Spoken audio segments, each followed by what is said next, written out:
Bonjour, donc je m'appelle Alain Renner, je travaille chez Orange Business Services. Je suis responsable technique de deux offres de SIP trunking chez Orange, dont une est déjà en exploitation et l'autre sera mise en exploitation en février-mars. Bonjour, donc, je m'appelle Idi Barouni, je travaille comme Alain chez Orange Business Services et je suis responsable du support technique en avant-vente sur les offres voix sur IP, et en particulier sur les offres de collecte IP en trunking SIP. Quelle est la réalité des offres aujourd'hui? Ok, donc en fait, chez OBS, il y a plusieurs offres de collecte IP en trunking SIP. Vous en avez parlé tout à l'heure de BTIP, Business Talk IP. C'est une offre qui est sortie maintenant il y a à peu près 5-6 ans, donc en H323. Et cette offre-là, aujourd'hui, en fait, au mois de mai, 2011, on a 25 000 sites sur cette offre-là, sur l'offre BTIP H323. Et depuis 2 ans, en fait, il y a eu l'offre équivalente de BTIP. Elle s'appelle toujours BTIP, mais sur le protocole SIP. 25 000 sites. En fait, aujourd'hui, OBS, dans le parc OBS, il y a 50 000 sites de XOIP, grand public et entreprise. Et parmi les 50 000 sites, il y a 25 000 sites qui sont sur des offres entreprises, donc sur BTIP. Mais 25 000 sites, ça correspond à combien de canaux? Aujourd'hui, en fait, le nombre de canaux, il y a à peu près sur les gatekeepers. Si je prends les deux offres confondues, BTIP H323 et BTIP SIP, il y a à peu près 120 000 canaux. Canaux voix simultanés. D'accord. Ouais. Merci. Ouais. Et donc, en fait, ça, c'est pour l'offre BTIP, bien sûr, en fait, elle adresse et le grand compte, les grandes administrations, mais également, en fait, les PME et les petites entreprises, du moment où, en fait, l'entreprise est en configuration multisite. Donc, cette offre-là, elle permet de la mise en réseau de tous les sites, de tous vos sites via le WAN. Et par contre, en fait, il y a d'autres offres en trunking SIP dont Alain a parlé et qui adressent plutôt de PME et de petites entreprises en monosite. Je passe la parole à Alain pour décrire ces sites-là. Donc, l'offre à laquelle fait référence Eddy est une offre donc destinée aux PME de 20 à 200 utilisateurs, on va dire, et comporte tous les services qu'on a l'habitude de voir sur les offres trunking de France Télécom, que ce soit des offres RNIS ou l'offre BIV H323 qui adresse ce marché. Et elle sera officiellement lancée à partir du mois de mars. Alors, il y a une question qui n'est pas là. C'est quel est le périmètre? Quels sont les IPv6 que vous avez validés, vous tous? Donc, en fait, côté OBS, on a mis un programme de certification depuis une dizaine d'années, en fait, depuis que OBS a commencé à travailler sur la voix sur IP, un programme de certification avec le partenaire majeur sur le marché français. Et donc, ces programmes-là, c'est un partenariat au niveau du top management entre OBS et les différents fournisseurs. Des fournisseurs qui sont en fait aujourd'hui certifiés, c'est Alcatel-Lucent, c'est Cisco, c'est Avaya, c'est Astra. C'est le premier d'ailleurs Astra qui a été certifié en SIP. C'est le premier avec tous nos nouveaux projets en SIP trunking ont commencé avec Astra qui a été les premiers certifiés depuis 2009. Puis en fait les autres fournisseurs, c'est Mytel. On commence à certifier dans des configurations un peu spécifiques Link de Microsoft, Link 2010. Et donc, ce programme-là, en fait, la certification, le programme de certification, il est synchronisé avec les systèmes de management des releases chez le fournisseur. On est complètement calé sur le programme de certification de version chez le fournisseur. Donc, à partir en fait où la version majeure devient commercialement disponible chez le fournisseur, à T0 plus 2 mois, elle est certifiée, disponible chez OBS. Et puis, en fait, on suit tous les cycles de management d'une version. Et en vie de réseau, on maintient au moins 2 versions majeures chez chaque fournisseur. Ces programmes-là aussi, comme l'ont dit SFR, ça permet de produire, en plus en fait, de garantir le bon fonctionnement dans les labs et de reproduire exactement les mêmes configurations, les mêmes topologies que chez vous. Donc dans le laboratoire, il y a des sites centrales redondés, il y a des sites avec des gateways, il y a des sites uniquement avec des téléphones déportés.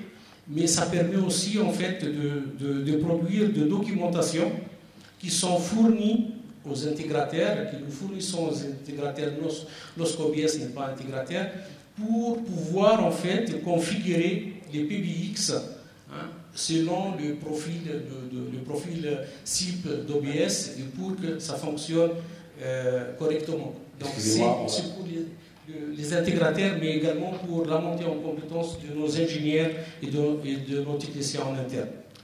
Comment vous tarifez vos offres? Donc, en fait, les unités d'œuvre de facturation de notre offre Transip, c'est premièrement, en fait, il y a un abonnement site, mais par contre, il n'y a pas du tout de frais de mise en service. Et les canaux voix commandés pour chaque site, et c'est tout. Voilà. Et le trafic, bien sûr, qui est acheminé dans les tuyaux, avec une grille tarifaire spécifique voie série P. Et vous avez des forfaits vous forfaitisez vos offres en termes de communication? Il y a du forfait, oui. Il y a de la tarification à l'acte, mais il y a aussi de forfaits de trafic illimité par de tranches horaires. Que ce soit en fait vers le fixe ou vers le mobile aussi. Un an minimum. Le contrat d'habitude. Généralement, c'est des contrats de 3 ans, mais il y a un minimum d'un an, c'est possible, oui. Quel est le périmètre fonctionnel? Qu'est-ce que vous assurez comme service? Le périmètre fonctionnel, en fait, c'est ce que vous avez exactement, c'est ce que vous avez montré tout à l'heure. Oui, c'est là. Le slide, il résume bien, en fait, votre slide, il résume bien le niveau fonctionnel qu'on propose aujourd'hui sur l'offre de collecte IP Transip et les flux supportés et les flux qui sont en restriction, tout ce qui est modem, tout ce qui est télésurveillance, tout ce qui est signalisation usager à usager, la télétaxe, tout ça, c'est pas supporté aujourd'hui.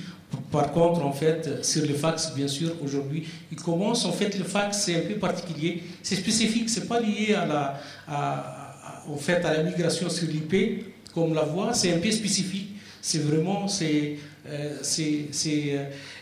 pose beaucoup de problèmes, c'est pourquoi, en fait, c'est souvent des solutions, nous, côté OBS, des solutions pour transporter les fax, ce sont des solutions managées, complètement indépendantes de la plateforme de téléphonie du constructeur.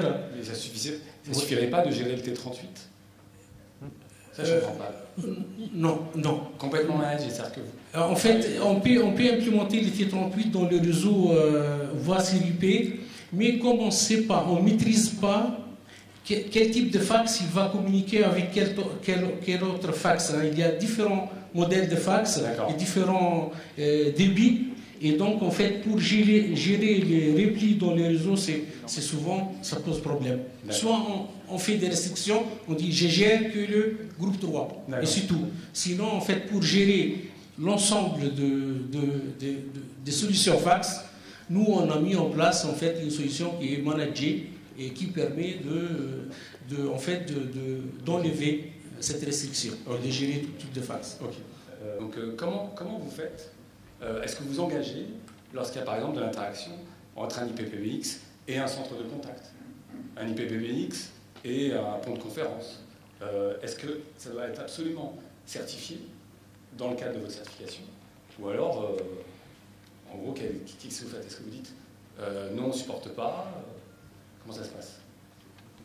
Ouais. Et donc, en fait, de la même manière, côté OBS, le programme de certification visite, en fait, il ne certifie pas uniquement le core feature de l'IPBX, mais il certifie également l'écosystème de la TOIP qui gravite autour de l'IPBX. Et donc, en fait, on certifie les principales fonctions, jusqu'à 80% de fonctionnalités qui tournent autour de l'IPBX et qui sont vraiment certifiées avec visite.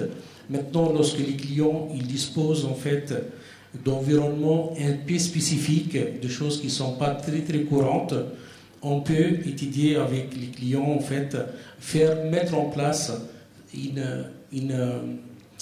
un projet de certification en parallèle, ce qu'on appelle les customers spécifiques, et certifier ces écosystèmes qui est rare dans l'environnement des clients. Donc c'est à la charge du client. Le coût, en fait, ça peut avoir du coût à la charge du client. Ouais. C'est les OSN. Ouais, c'est les OSN. D'accord. Donc dernière question, quelles sont les situations où vous conseillez à vos clients de passer à la collecte IP? Et enfin, inversement, quelles sont les situations où vous leur dites, bah, ça ne va rien vous apporter? En fait, aujourd'hui le protocole SIP, tout le monde, en fait, que ce soit du côté du côté fournisseur, côté opérateur, côté intégrateur, le protocole SIP aujourd'hui s'impose comme le protocole de communication unifiée, le protocole du futur. Donc, en fait, ça, ils sont d'accord. Si en fait aujourd'hui les PBX ne sont plus maintenus et où il y a le contrat de maintenance s'est terminé, les fournisseurs ne fournissent plus cette prestation-là. Donc on va migrer sur l'IP, il vaudrait mieux tout de suite migrer sur SIP qui est le protocole de référence. Maintenant en fait cette offre de collecte IP, bien sûr en fait elle est beaucoup plus adaptée à des configurations des clients qui sont en multisite, vu que les trafics en fait intersites il est compris dans les services et que donc je dirais en fait c'est l'évolution naturelle vers l'IP. D'accord. Juste dernière question. Comment vous voyez encore une fois en toute franchise ce marché dans les 5 prochaines années? Donc moi je dirais que la réponse à cette question est très différenciée selon qu'on considère le marché des grandes entreprises ou des PME. Moi je m'intéresse davantage au marché des PME et je dirais que là par contre c'est un marché que je sens davantage en attente un petit peu de ce qui va se faire et je pense que l'offre que nous allons sortir au mois de mars, que j'ai déjà cité tout à l'heure, va probablement booster le marché des PME en donnant confiance puisque ça va être la première offre PME de site trunking fournie par OBS et France Télécom. Et je pense que y a beaucoup de petites entreprises qui sont très en attente de ce que fait l'opérateur historique dans ce domaine. Il y a cet impact-là. Et je pense que ça va avoir un effet bénéfique sur le marché. Ça va booster l'ensemble du site trunking vers les PME. En fait. Ok. Bon, bah, merci. Merci à vous d'avoir répondu. Et puis, merci d'avoir écouté. Merci.